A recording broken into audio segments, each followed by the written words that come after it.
well, a Malaysian living here in Finland. I've been here for 11 years. Mm-hmm. And yeah, I'm a professional chef. I work in a restaurant called Lucy in the Sky. Mm-hmm. I'm the head chef there. I'm here as a spouse of the staff of Malaysian Embassy. I am a home chef. I'm not professionally trained. Instead of Le Cordon Bleu, I was trained in my grandmother's kitchen. Growing up, especially with mom and grandma, the kitchen was always, there was someone there. There was always food being made. And the thing with our family is that we tend to talk, with breakfast, we're talking about dinner. At lunch, we're talking about tomorrow's breakfast. And it just goes on. It's like you're full, but you're still talking about what's the next meal, what food we're gonna make. Labor of love, right? When you cook, it's like Malay say air tangan, the rasa of the air tangan, right? It's hand water. Basically, it's like the craft of someone. Yeah. I don't know, like, when you say in English, the sweat, blood, and tears. Yeah. Yes. Like the effort of someone. I think that is. You're trying to get that to be transmitted, like all the memories of time with their grandparents, with their family in Malaysia. No matter how far away you're from home, when you're making that food, it connects you. There's a tether. Why, hello there, food lovers, and welcome to The Hungry Immigrant, the place where flavors cross borders and cultures unite. I'm your host, Abang Brian, coming to you with stories, secrets, and the irresistible charm of Asian cuisine and heritage. Each week, we'll journey into the heart of what makes food more than just a meal.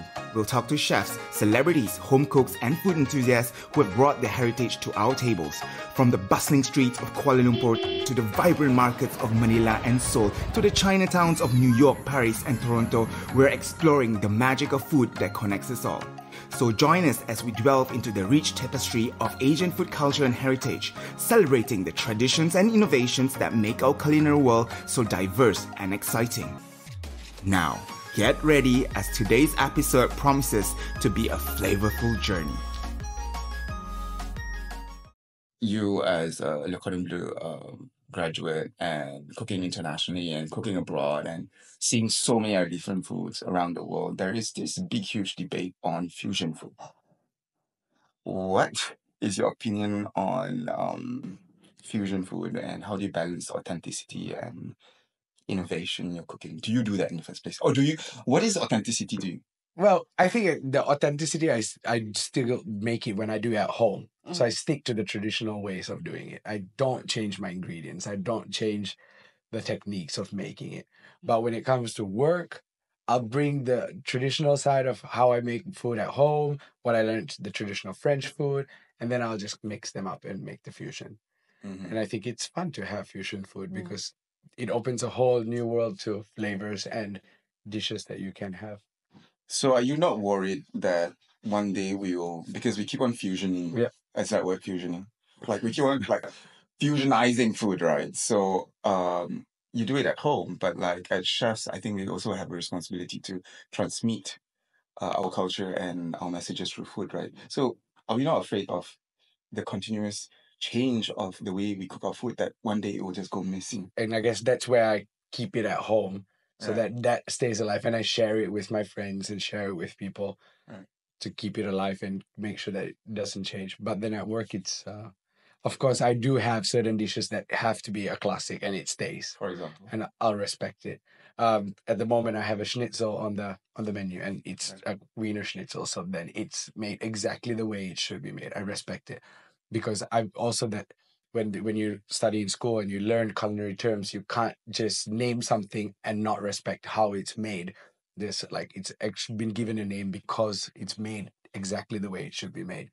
So then I stick with those. Are there other ways that you incorporate your Malaysian heritage in the dishes that you do in Lucy in the Sky? Yeah, it depends on the menus and the seasons. Yeah, but I do use either ingredients, or then I do a dish and make it a bit more my way instead of completely Malaysian.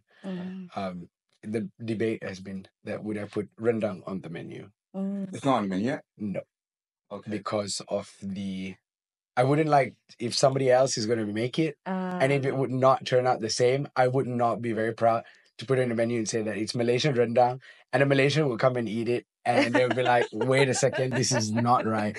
That would be very bad and embarrassing for me. And I have a team of 16 chefs, so I'm like having to train them throughout to produce this the same way. So that's my reasoning behind not putting it. And for Fee, cooking for 200 people, cooking for a banquet like that, does that put authenticity at risk? I think the way I look at it is, for me, it depends on the audience. Like for us, when we have gatherings or like we have something at the embassy or even at our house, it really kind of depends on who is coming, who's the guest. If it's Malaysians, definitely like pestle and mortar will come out, you know. Definitely, I will do it that way. I want them to taste what home is like. To a certain extent, it feels a little bit of like my responsibility to bring, you know, memories of what it is like to be home in Malaysia. But secondly, if the audience is, say, for example, here, Finnish, I can't give them the sambal the way the sambal should taste like, simply because it is not a familiar taste profile. They won't have that relation. It has to be palatable to them. If not, because this has happened, we had like a roti jala, like the lace crepe with chicken curry, and to me it wasn't super spicy, but this lady, she put it in her mouth and immediately spit it out and said it because it was too spicy. And you don't want that to happen either, right? Especially if it's like a very formal gathering. You don't want that to happen. So what we have done is we have adapted Malaysian food, maybe not in terms of the taste or the flavor profile too much. Maybe like we decrease the spiciness level. Maybe that's one thing. And maybe the way you eat it. For example, like satay, it's not something easy to eat standing up or, you know, with a dripping peanut sauce or something. So we turn it into a salad, for example, right? Or like lace crepe, you put the chicken curry, you cut it up into small pieces inside the roti jala so that it's easier to eat as finger food. So, you know, that type of adaptability. I don't know if it's fusion. We have to adapt to the products that we can get. The ingredients that we can get. For example, we don't get the fish that we have in Malaysia. So we have to search through. So for example, when we make porridge, I want a fish porridge, but I can't get the fish that we have in Malaysia. So I have to test out with the fish that we can get here to be able to get something as close as possible to what we have at home. How do you stay true to yourself?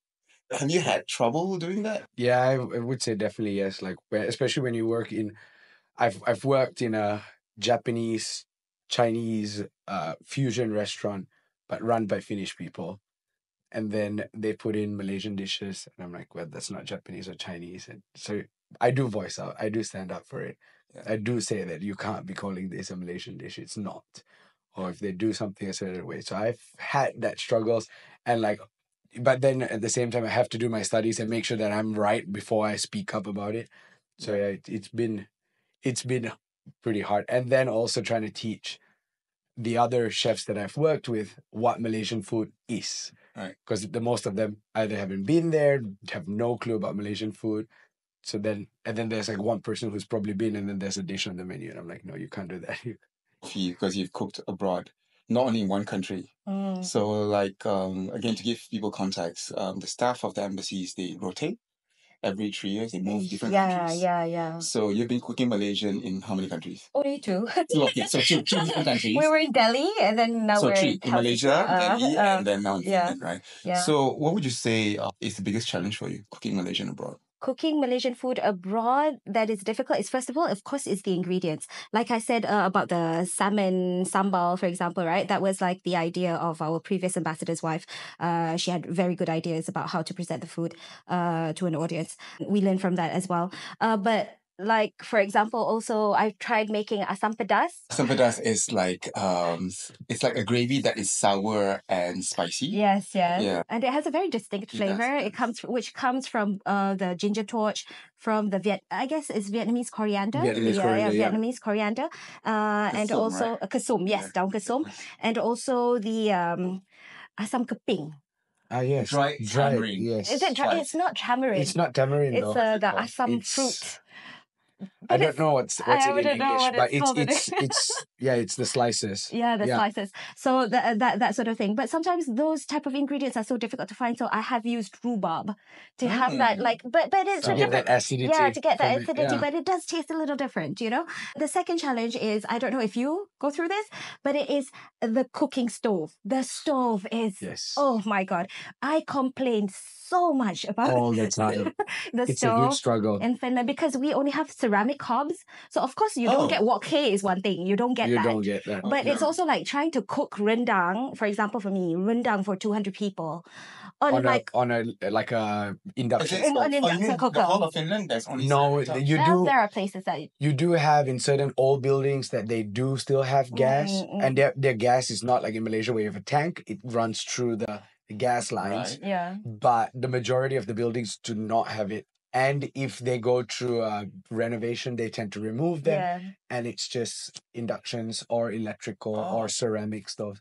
Yeah. So you really have to learn how to get the dish or get it right, even like making fried noodles, for example, exactly. on an induction stove. Yeah. And you can't just use a wok. So IKEA sells these flat bottom woks. Yeah. And that's the closest you can get to it. Yeah.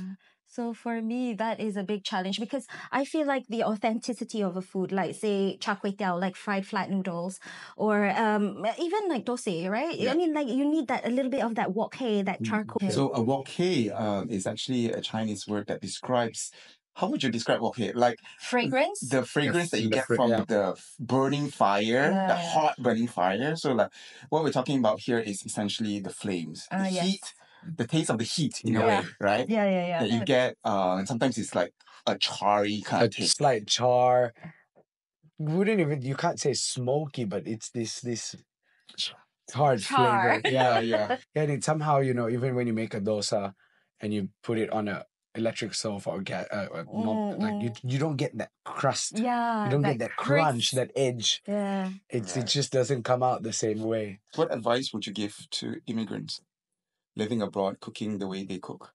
I think it's just being able to adapt, thinking of food, because of course, like in many ways, I would love food to taste the way my mother makes it or my grandmother makes it or my favorite nasi lemak stall makes it, but having the ability to adapt and, having fun, being creative, trying to achieve the same taste, but in using different methods with whatever is around you, in whatever circumstance or whatever kitchen that you have, you must be able to understand that this flavor can be achieved many ways, I feel. That's how I feel. Yeah. And for you, Chef Bu. Yeah. I keep saying this because secret here. We actually know each other from our childhood days, and I only found out he was in Finland through the embassy. And I was like, wait, this guy? The world's small. Wait, is his name? He calls himself Chef Bu here, and now I'm going to tell the whole world. We used to call him Bu Ven. That's why he's Bu, right? So is his name Bu Ven? Yeah, okay. So like that's how. So like every time I mention Chef Bu, I keep giggle because like. Yeah, I don't know who Chef Bu is. So, but yeah, for you as a chef who I think you've worked very hard for such a young person abroad, of all places, Finland, we all know how they respect food so much and they're very particular about food and how the Nordics are with food and the reputation of the Nordics with food. To be such, I think you're 29. To be a head chef of any kitchen is really amazing. Right? So congratulations. Thank you. To you, first Yes. of all. But for you, what advice would you give to the younger Bu? I would say like to people foreigners coming, moving abroad, that always bring a part of your culture with you. Do not forget it. Don't forget your roots. Maybe food or traditions or anything like that. Because I grew up with a lot of, like my grandma loves the traditions. It was not anything, like she was not just traditional, but installing it into us, like teaching us from young. So I always said, don't forget those and share it with the people here. Share it. But then at the same time also. But in the kitchen setting. In the kitchen setting. Then it's true food. It's a struggle, right? I don't think it's a struggle, really. At least for me, I really do it through food.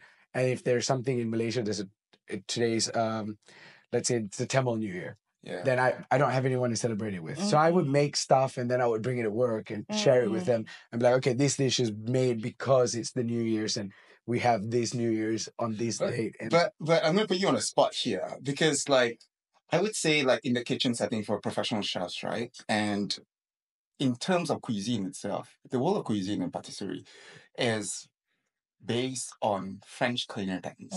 Yep. Right? So in general, when you talk about cooking, right, in general, in the kitchen, the foundation is always French. So if you're French, my French culture, Mhm. there's no problem of me being in the kitchen with my French culture because it's accepted worldwide.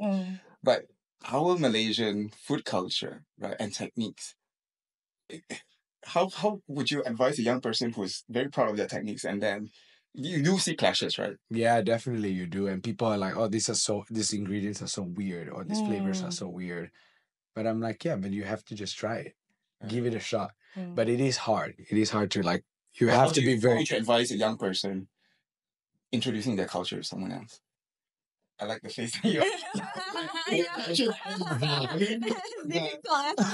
It's really difficult because I don't know. I just didn't give up. For me, it was that I just kept going, and every time I would find something new from Malaysia, and I'll bring it back here and make people try it. I just didn't give up at all. In professional kitchen, we make staff food. So we make food for the staff. Right. So when I make the staff food, then I'll just make Malaysian food. I'm like, you're going to eat it or you're going to be hungry. Yeah. And you just have to somehow like, don't give up and just push through with it. Wherever I go, I will bring a part of Malaysia with me. And this segment is called the Sambal Survey.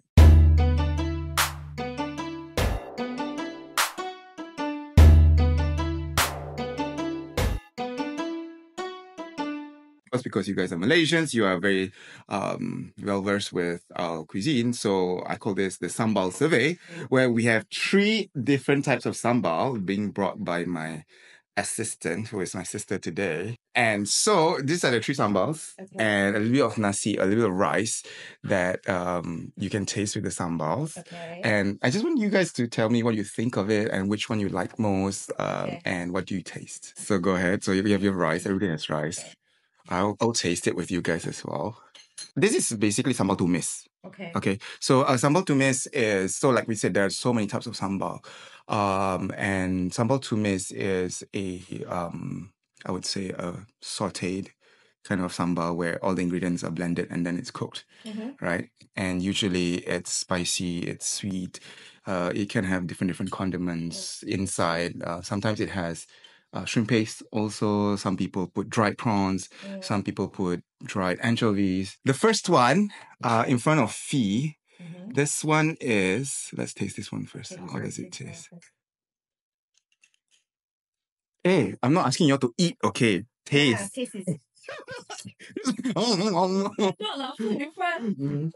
That is so Malaysian, right? Like, I see. It's very spicy, the first one? But it's good. Okay, the first one is spicy. Oh, There's a texture and there's a specific flavor. Yeah. I think I taste a little bit of dried shrimp. Yes. There is, yeah. The There is, grittiness.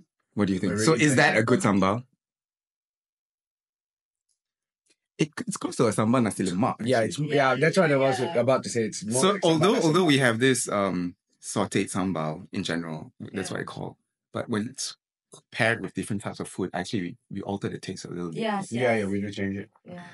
Okay, let's Which go one you to the want next? second one, which is in the center. Okay. This one is a little bit more orangey. It's not as dark. And this one has onion slices in it, like as bits. This is interesting. This is I have had nasi lemak with this type of sambal, but I wouldn't categorize it as nasi lemak sambal. No, and it's Yeah. quite sweet as well. Yeah, it's sweet. It's much more milder. And the onions give that sweetness to it as well. This was like really nice balance. Yeah. I think the first one was spicy. Yeah. I think Yeah, the trick first one with was spicy. spiciness is that if it's too spicy, it kind of kills the other flavors. Right? Yeah. But I think that with the first one as well, and I think that with a lot of the Malaysian foods is that we cook out our chilies. Like if it's a cooked sambal, and it's cooked out well, that even if it's spicy, it stays there, but it doesn't like burn everything. Yeah. Doesn't overpower all the flavors. Okay, so the last sambal has a lot of oil. Oh my god, they're all so different. This one also has some sort of shrimp base. Yeah, I can taste the shrimp. Yeah, and it's got sugar as well. And I don't know if it's the sugar or if the onion is like very caramelized. It's got this sweet caramelized flavor to it. Yeah. In Malay, they say manis pedas or sweet spicy. It's like sweet first, then it starts to... This is the layers of flavors. I also come from Le Cordon Bleu and I teach at Le Cordon Bleu. And I'm surrounded by a lot of French chefs who will tell me Malaysian food is just blender everything. And just fry it. And I'm like, chef, I don't think that's right. It's actually a lot of layers of flavor. It doesn't taste like one note. And I mean, if you just taste the oil alone, Yeah. it's completely different. There's a huge difference in it. Yeah. And also when you keep eating, Yeah. because now we've tasted one spoon, but as you eat as well, you get the different flavors. You'll start tasting the shrimps and you'll start tasting the I was just onions. salivating now.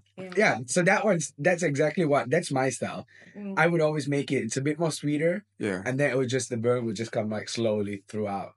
Right. So for someone who cooks for kenduri or banquets representing the Malaysian Embassy, which is your favorite sambal?